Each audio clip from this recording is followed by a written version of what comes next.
Hello everyone, this is going to be a video on the subject of 3D printing and specifically printing 6mm figures, wargaming figures.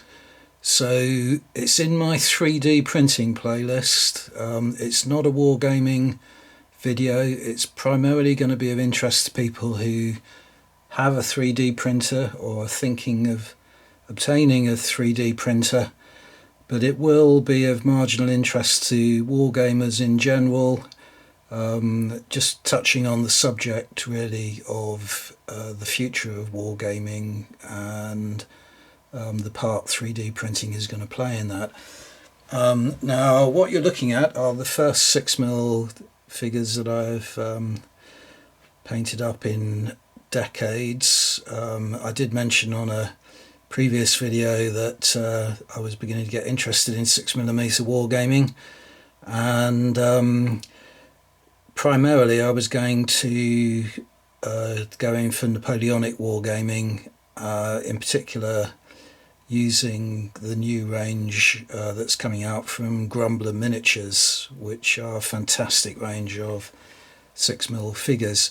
So what am I doing here with a group of ancients? These are Gallic warriors from Hannibal versus Rome, which is a Kickstarter that was available on Kickstarter, obviously, and I pledged to it and obtained enormous quantity of files covering all the figures and all the various armies that you would require to wage the Second Punic War in 6mm, or indeed the files are such that you could print them off in 10mm or 15mm, but my main interest was 6mm. I'm told that the 15mm figures when printed look a little bit odd. But in 6mm or in 10 they're fine, because any kind of idiosyncrasies that they might have disappear as you reduce the scale and you look at them en masse rather than as individual figures. So yeah, I am going to contradict myself a lot in this video, I know. I'm really pleased with these, but I would still, if I were going to go headlong into a 6mm Punic Wars project, I would still obtain metal figures, I think, rather than 3D printed ones, and hopefully I'll talk a little bit more about that as the video goes on. What I wanted to do first of all, though, is just to say that I'm going to be showing you lots of examples of figures that I printed off from this range, and a lot of it is going to be, you're going to need to look at it in close-up really, and my fingers are going to be in the way and my focus is probably going to be challenged on my camera, so I'm going to kind of overlay the video with lots of stills and lots of images, and when I'm not talking about anything kind of concrete, so if I'm, say, discussing costs and prices and so on, then I'm going to put on images mainly of these painted figures, so that you've got something relatively interesting to look at rather than just looking at my fingers or an empty desktop or something like that. Right, so let's just shift the camera to another perspective to begin with. Okay, now here in front of you, you can see a lot of the figures from the Hannibal versus Rome files that I've been printing out in 6mm.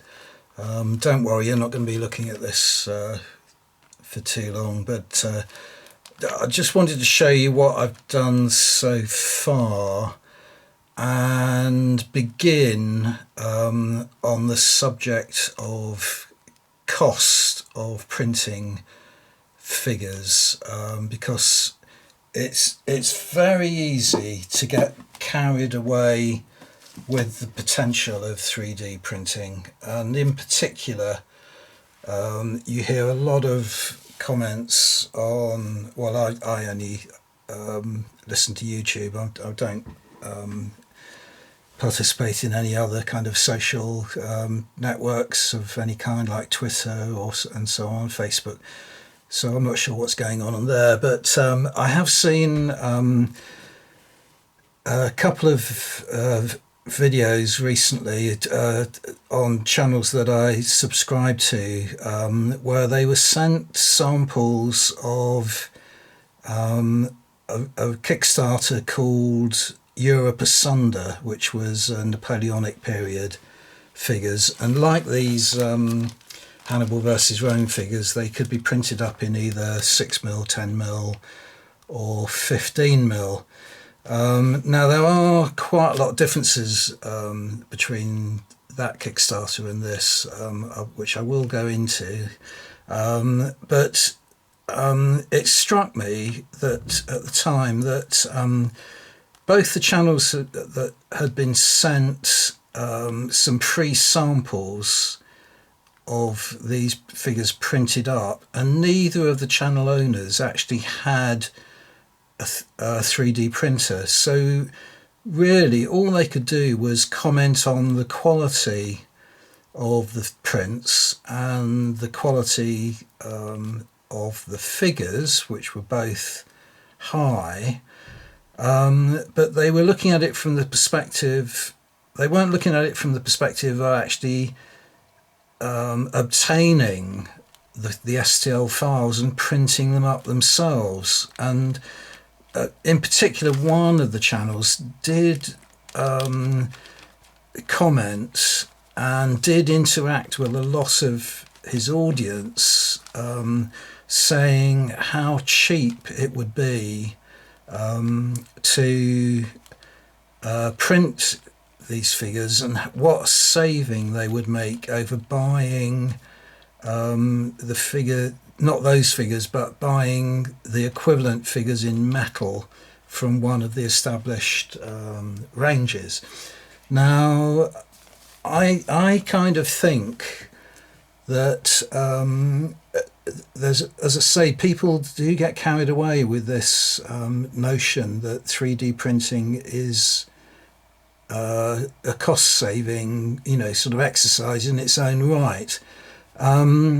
At face value, it does appear to be remarkably cheap to print something off yourself, but it does become the difference between what you can buy commercially and what you can print yourself does differ depending on what it is you're actually looking at. Now, if you're talking about a large scale model, such as a 32mm scale, which is the kind of scales that are used for fantasy wargaming, that kind of thing,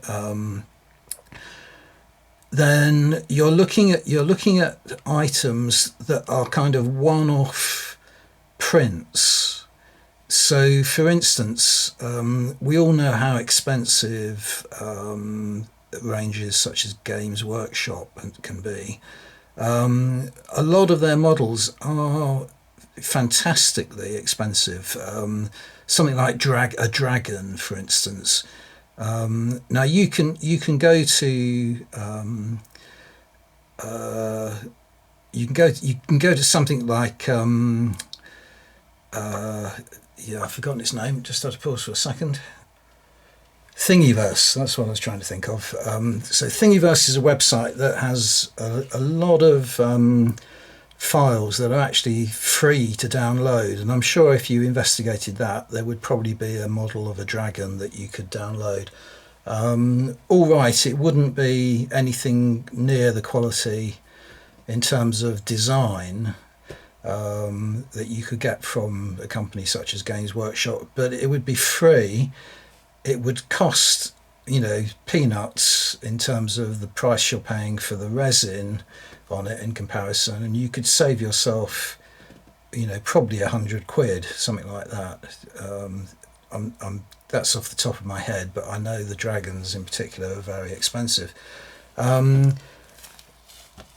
Equally, and in terms of my own perspective, as you know, I like naval wargaming, and I have paid over $30 for a 1 to 1,500 scale warship. Purchased that from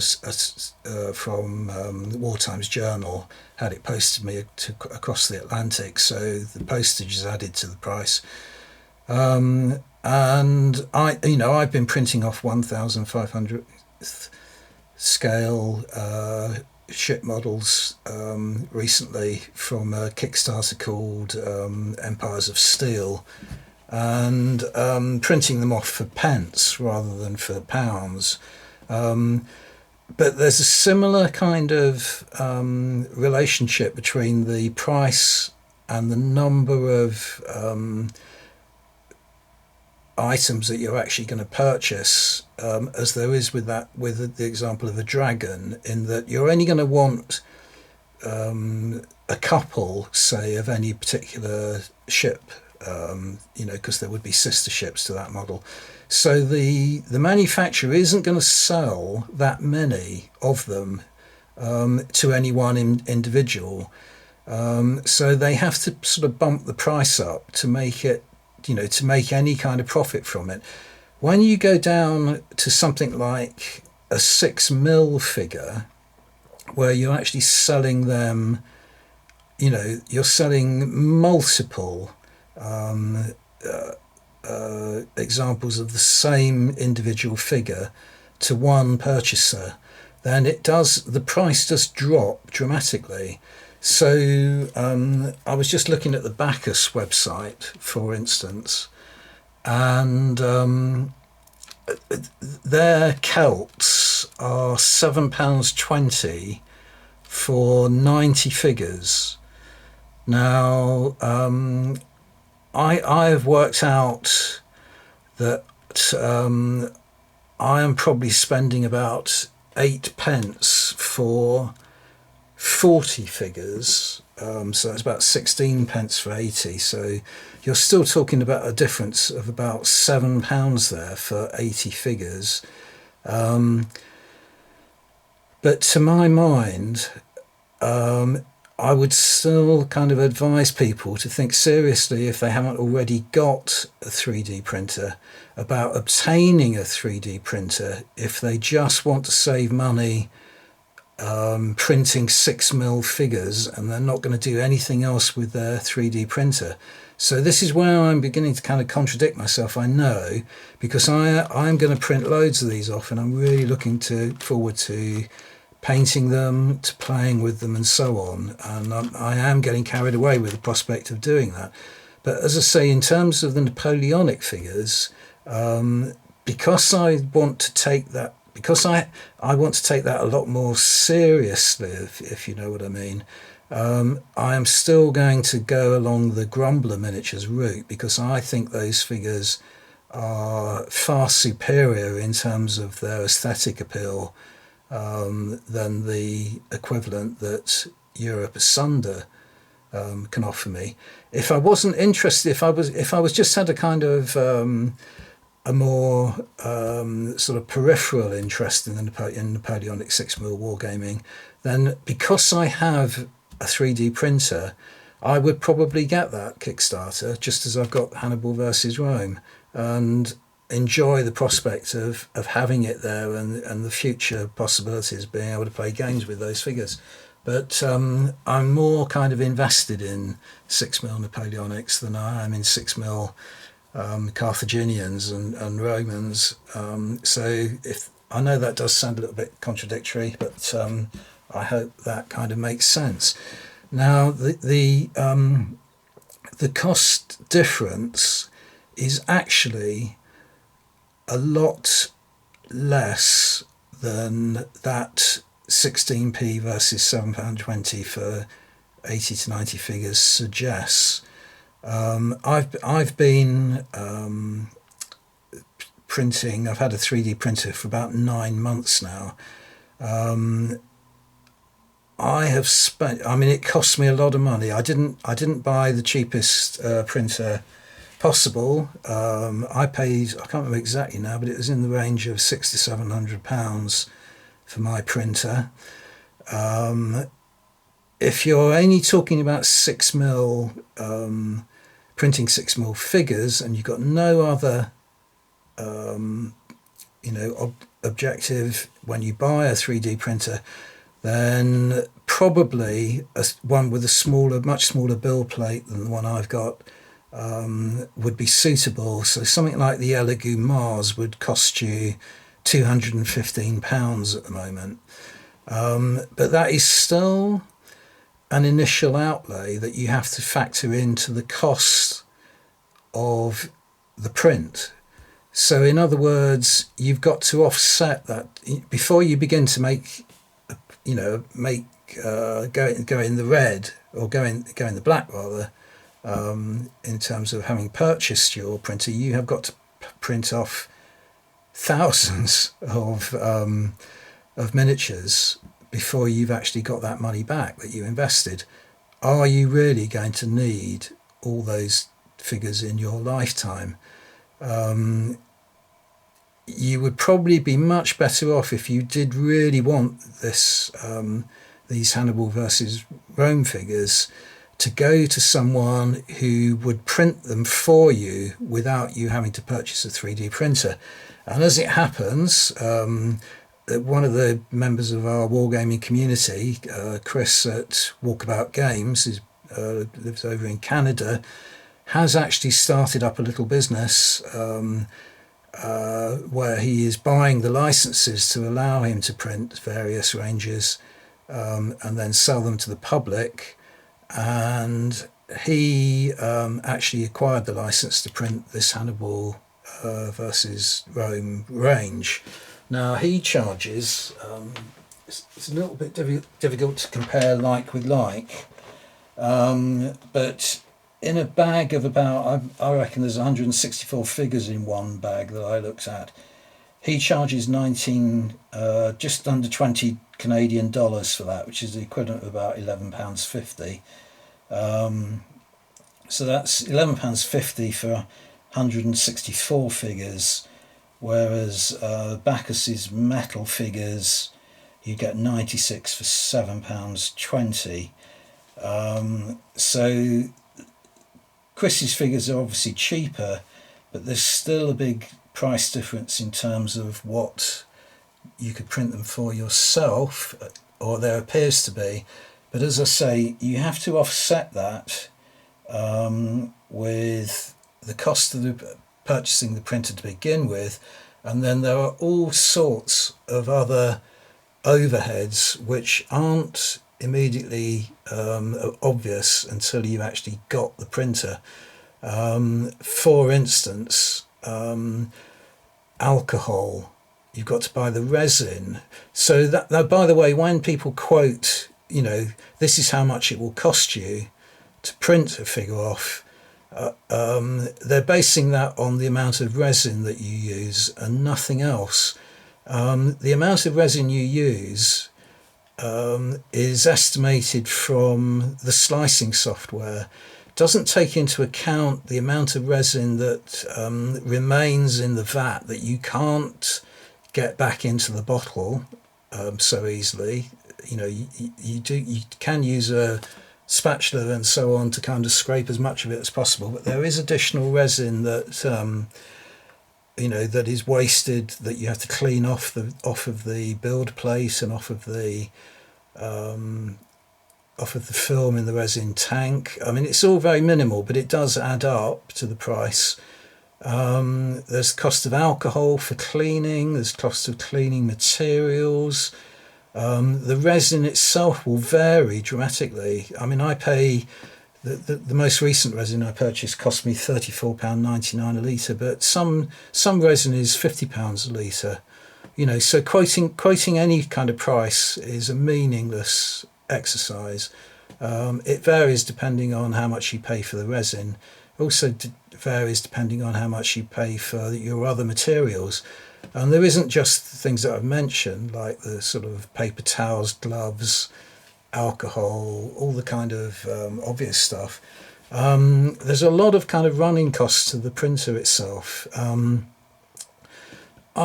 Within about 2 months of me having a printer, the film at the bottom of my resin tank, which is called an FEP, began to get defects in it and so on. And I contacted Anycubic because at the time it was impossible to get a replacement film for my particular printer, which had only recently been released, to get that off of the internet or in the UK. So I actually had to acquire my first FEP replacements from Anycubic in China directly. And I asked them at the time that I purchased it, how common is it to need to replace the FEP? And their reply was, under normal usage, you shouldn't need to replace the FEP. Now that is completely wrong and misleading, and I'm aware now, having read comments and so on from other 3D printers, that you have to change the FEP on a regular basis. Even with very careful use, it will begin to deteriorate. And can't remember an exact price, but they're about £5 each, something like that. And so you'll spend that every couple of months. On top of that, if the defect is bad enough, then there's a risk that resin will leak through the film onto the LED below it. Then the resin hardens and it is very hard to get off. If you damage your LED, you're talking about over £100 to replace that, plus the fact it's not easy to replace. Now another thing that slowly begins to deteriorate that I've discovered is that the FEP is held into the resin tank with a couple of kind of iron, or I don't know if they're iron, metal frames that screw together and screw into the resin tank to keep it sealed and to prevent resin overflowing out of the resin vat over the FEP and onto the LED again. But they're held in with a whole series of Allen bolts, and I've already discovered that 2 of those bolts, I've now changed my FEP 4 times, I think, and some of the Allen sockets have been stripped, and the last time I changed the FEP, I had enormous difficulty turning those bolts and getting the film out. And I was really beginning to panic, thinking, at this rate I'm going to have to replace the entire tank, not just the FEP. And eventually I managed to do it by drilling a kind of nick into the heads of these Allen bolts, and then being able to put a screwdriver in and turning them that way. But to replace the resin tank itself, I don't even know how much that would cost. That would be a very expensive component to replace. And again, in my particular printer's case, I haven't been able to find an example. I was looking of one for sale available on Amazon or in the UK at all. So I just don't know how much that would cost to buy. Another thing that's beginning to deteriorate on my printer is the build plate itself. It's beginning to get little nicks and nibbles in it where I've been a little bit too vigorous in trying to detach a print from the build plate, so you can damage that. Again, that's a very substantial component that would be very expensive to replace. And by the way, that's reminded me that a lot of prints do fail, so you're wasting resin on a failed print. So that is an additional kind of cost that you have to factor in. So all in all, I would say if you're looking at investing in a 3D printer simply to save money by printing something that is relatively cheap to purchase commercially anyway, then my advice would be think again. You have to kind of plan what you want a 3D printer for. In my case, I didn't want it for printing figures at all. I'm going to talk a little bit more about that in a moment. But my principal kind of attraction to 3D printing was the possibility of being able to print things that weren't commercially available. So in other words, things that no matter how much you were prepared to pay, you wouldn't be able to obtain them. In particular, buildings of a particular scale. So for instance, you might be able to obtain a model of Burnside's bridge at Antietam, say, and you could probably get that in most scales, but you might want it specifically in 6mm, for instance, in this scale, and not be able to get it. And then 3D printing comes on into its own, because you just buy an STL file of Burnside's bridge, and then you can scale it any way you want. So here's an example of a building, to keep it on kind of vaguely Roman theme. This is a Roman triumphal arch, so I know that's kind of anachronistic to the Punic Wars. These tended to be more from the imperial age of Rome. But I've never seen a model of an imperial arch, a triumphal arch in any scale, to be honest, let alone in 6mm. So I've now got the file for this, and I can print it in any scale I want and use it for any war game, that I want. So that's the kind of reason I've got a 3D printer. It's to kind of alter scales, so that I can match that print to the range of figures that I might be using, and I can obtain things that just aren't available anywhere at all. It gives me so much more freedom to print what I want and play in what scale I want. But figure-wise, I'll now talk a little bit about why I'm not kind of interested in 3D printing really to print figures, even though I'm going to go mad on printing these particular figures up and wargaming them. Now there's a number of reasons for that. With any figure, in any scale, I am kind of attracted to some ranges and not to others, and a lot of that is down to the aesthetic look of the figure and the proportionality of it and so on. And I particularly like figures that are realistically proportioned. So in other words, the size of the head to the size of the body is appropriate. So it's about a seventh. The head takes up about a seventh of the height of the total figure, rather than these ranges that have massive heads that make them look very kind of dwarfish in proportion. I like kind of slimmer figures, and so on and so forth.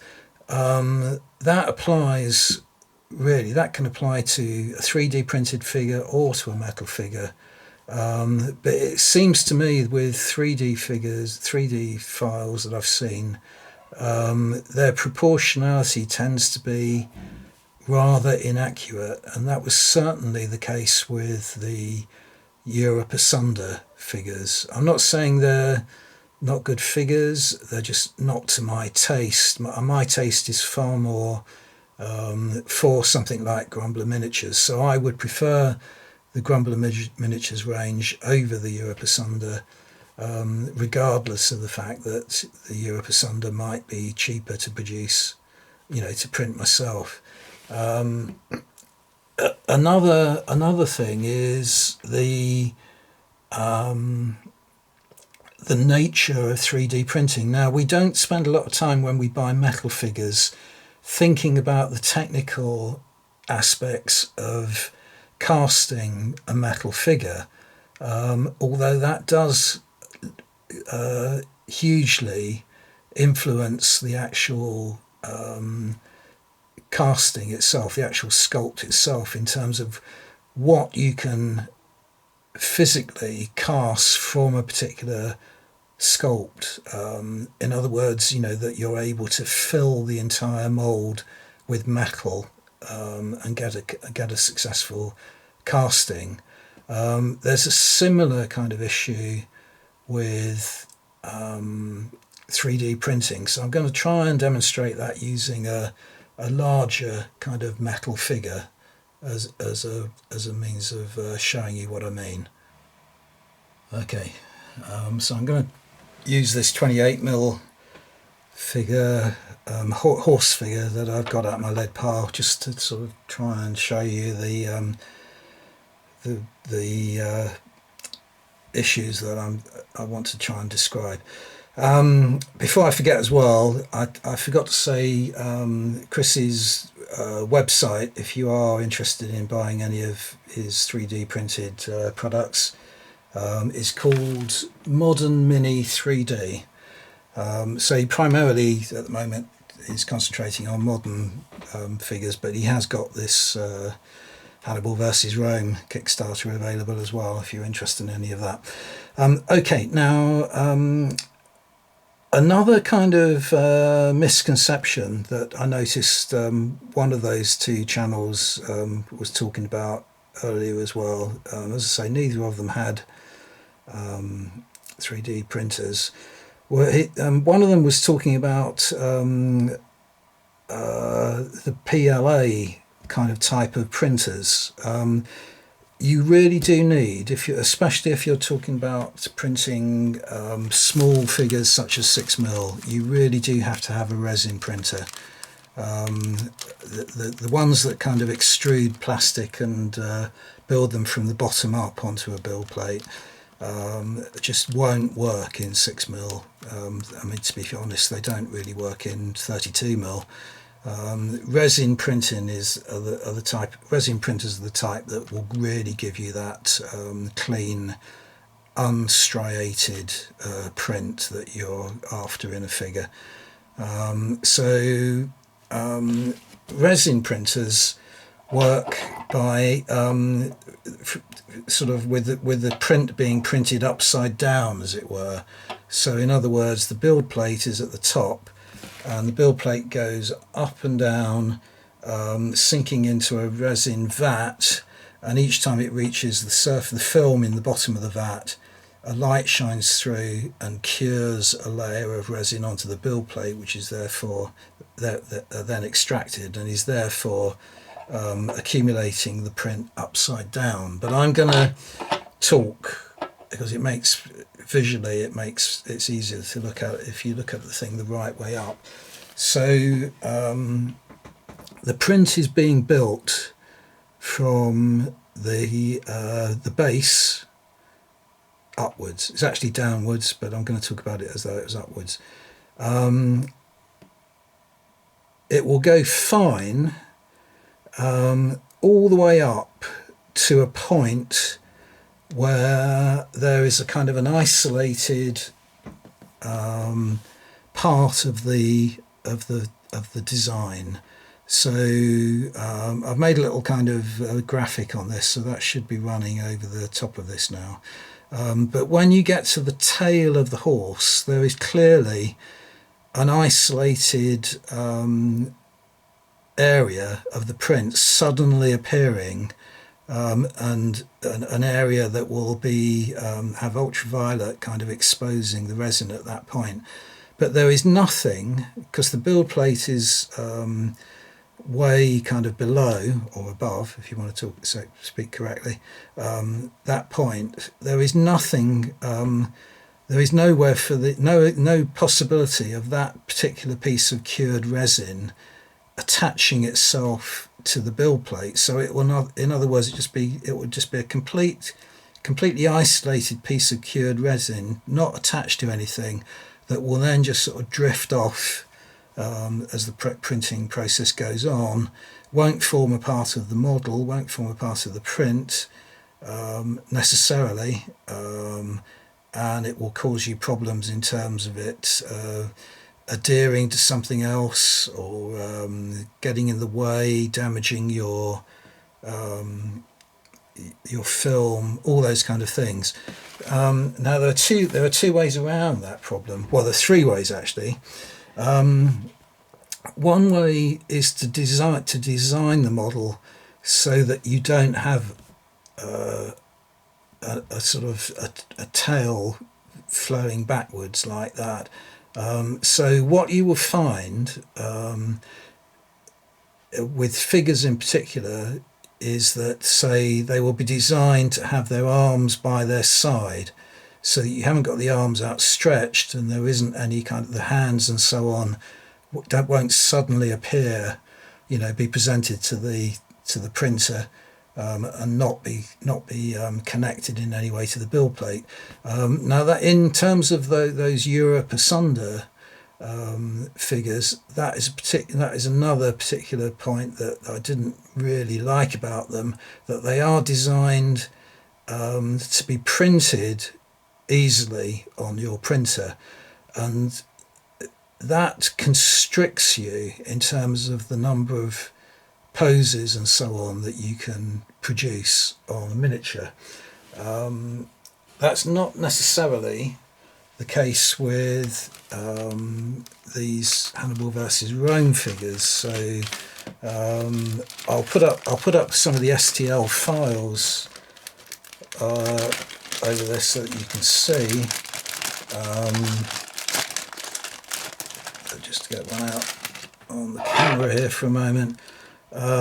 If you can imagine those in, zoomed up, this is what I'm saying. This is why I need to show you these things with stills later. But there is nothing kind of going back on itself with any of those figures. They can all be printed from the bottom up without there being any kind of discontinuity, and without problems like that occurring. It becomes harder to do that if you want to show the figures in more dynamic pose, or you want to print something like a horse, because the horse not only has areas like that, but it also has the belly, for instance, and the snout, the muzzle of the horse, all kind of areas that are sort of below the kind of level of the printing layer at that particular point, and will therefore need to be dealt with. So you either do it by bringing the tail in closer to the body so that it's connected to the legs, raising the head up so that the print goes constantly going upwards, flattening out the belly so it looks unrealistic and so on. But they all detract from the visual, the aesthetic kind of the model. So that isn't necessarily a very satisfactory way of doing things, and it limits you in terms of the number of poses you can have. Now, a second solution to the problem is to actually build up a support from the bottom layer. So for instance, it would go from the bottom layer, from the build plate, and just be a long column that would then meet the tail, and therefore the lower part of the tail isn't isolated. It's got a permanent it's got a continuous link all the way back to the build plate, and that is the solution that Hannibal versus Rome has gone for. So for instance, I'll find a strip of, yeah, again I'll have to show you these in with close-ups and so on, but you probably can't make it out on this figure, but there is a support running from the base all the way up to the tail of the horse. So I'll be demonstrating that using some stills and so on, rather than you looking at trying to strain to see that on those particular figures. So that is one solution. Another solution would be to print this in two parts, so in other words to segment it, so you can print the whole of the horse off, assuming that everything else is going to be all right, which in this case it wouldn't be, but let's assume everything else apart from the tail is satisfactory. So you print the body of the horse as one part, and you detach the tail, rotate it round so that it's possible to print it from the build plate upwards, and then glue the two together. So that involves a little bit of modelling skill, as it were, in that you need to, it's a bit like a multi-part plastic sprue where you have to glue bits together. Not so much of a problem you might think, but remember that I am trying to talk, or keep my talk to the subject of printing in 6mm, and this is where I found you run into all kinds of difficulties. Now, one of the difficulties would be, if I get one of these figured out, if you actually look at the comparative size of the supports to the model itself, the supports are almost the same size, same width as something like the tail of the horse. So when you're kind of trying to clip them away, you can damage the actual sculpt itself. Now I can't find the actual model that this belongs to, but that is the tail of a horse. But it gives you an idea of, if you were to segment the model, that is the size of piece that you're trying to glue back to the main body. It becomes extremely fiddly. I don't think I would be able to manage that myself. So in other words, in 6mm, segmenting the model isn't going to be an option.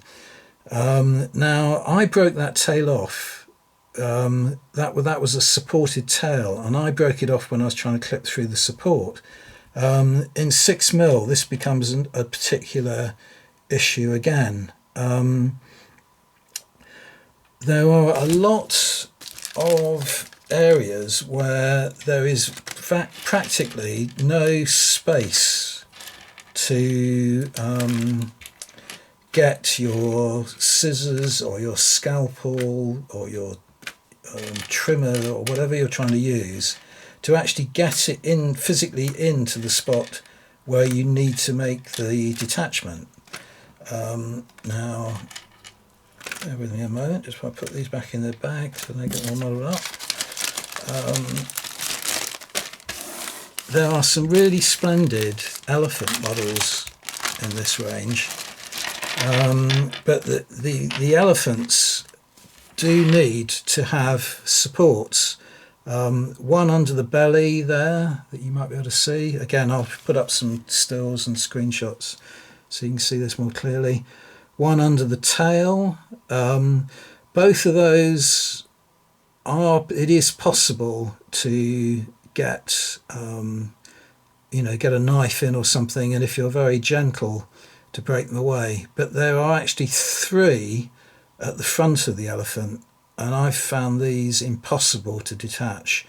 The reason there are 3 is that there is one going to the trunk, and there is one going to each of the tusks, and they're all very, very close together. Again, you won't be able to see this, on this camera, so I'll put some stills up. They are extremely close together. If you try anyway to clip them, what you tend to find is that the cutting edge is sort of thinner. Whatever instrument you're using, it's by necessity thinner at the surface that begins the cut than it is at the rear of the cutting instrument. So that has the effect of kind of forcing apart an opening, no matter how gentle you are about doing it.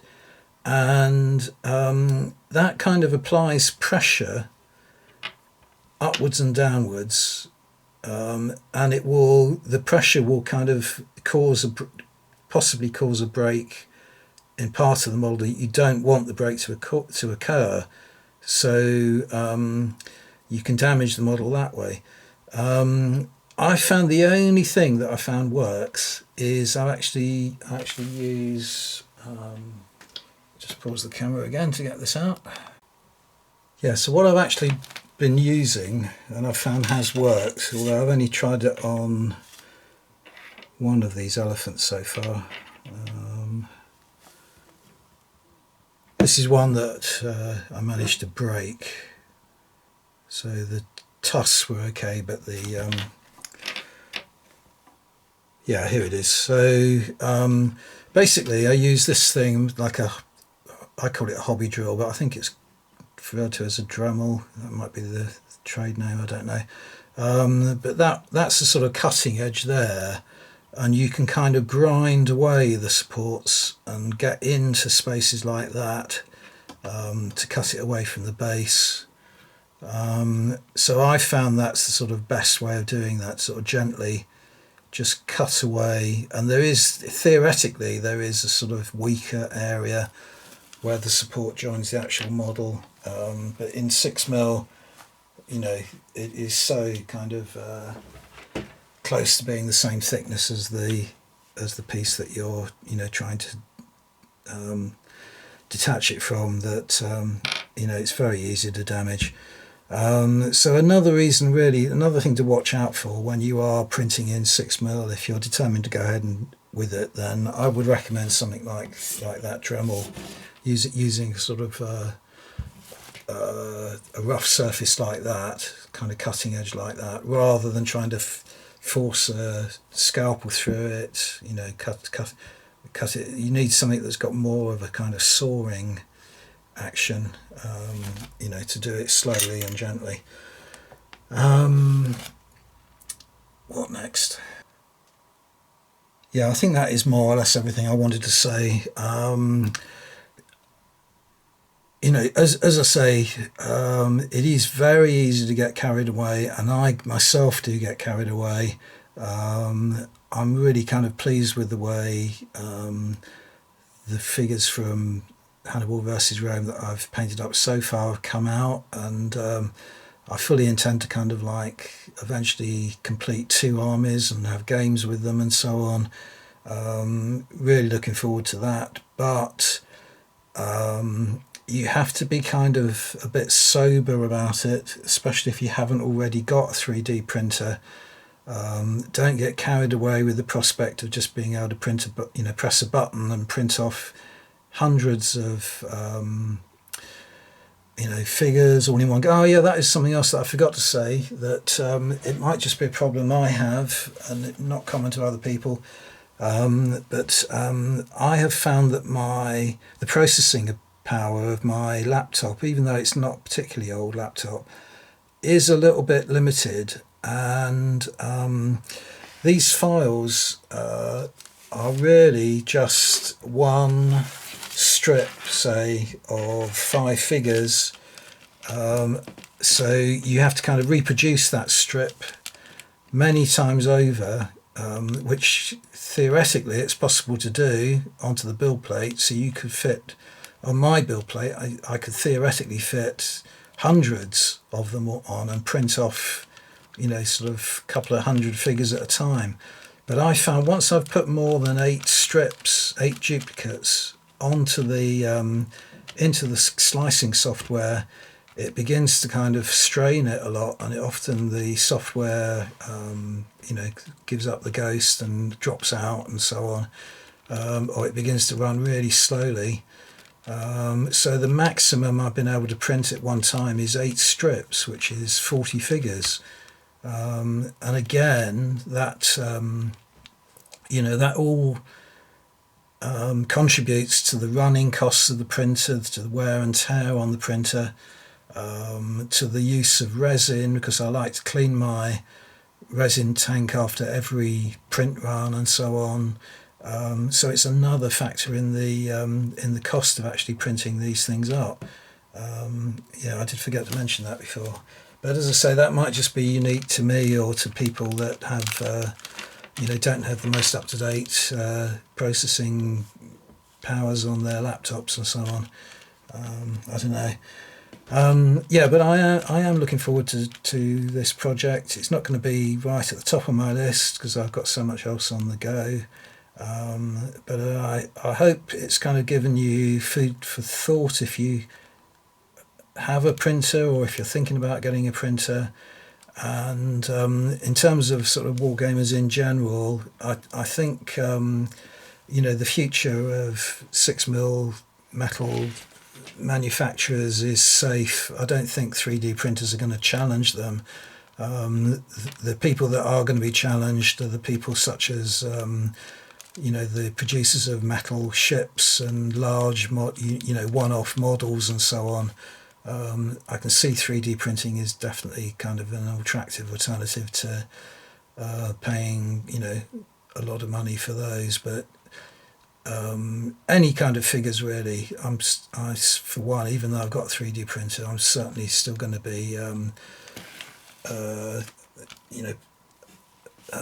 customer of all those well-established ranges that are out there, and no doubt others that are about to appear. So I don't think the future of wargaming manufacturers is under threat. And that's it. Thanks very much for watching, everyone. See you on the next video. Bye for now.